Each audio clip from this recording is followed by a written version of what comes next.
মহাজীবনের শেষ দিন। হযরত আনাস রাদিয়াল্লাহু আনহু বলেন, সেদিন ছিল সোমবার। মুসলমানরা ফজরের নামাজ আদায় করছিলেন। হযরত আবু বকর সিদ্দিক রাদিয়াল্লাহু আনহু ইমামতির দায়িত্বে ছিলেন।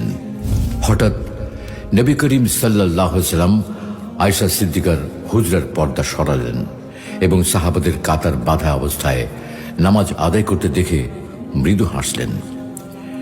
এদিকে হযরত আবু বকর রাদিয়াল্লাহু আনহু কিছুটা পেছনে সরে গেলেন, যেন নামাজের কাতারে রাসূল সাল্লাল্লাহু আলাইহি ওয়াসাল্লাম শামিল হতে পারেন। তিনি ভেবেছিলেন রাসূল সাল্লাল্লাহু আলাইহি ওয়াসাল্লাম শামিল হতে পারবেন এবং হয়তো নামাজে আসতে চান।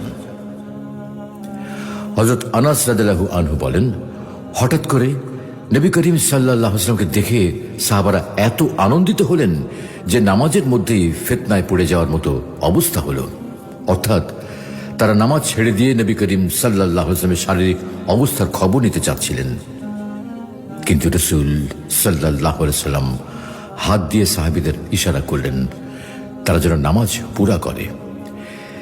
এরপর নবী করিম সাল্লাল্লাহু আলাইহি ওয়াসাল্লাম হুজরার ভেতর চলে গিয়ে পর্দা ফেলে দিলেন। তারপর নবী করিম সাল্লাল্লাহু আলাইহি ওয়াসাল্লামের উপর অন্য কোনো নামাজ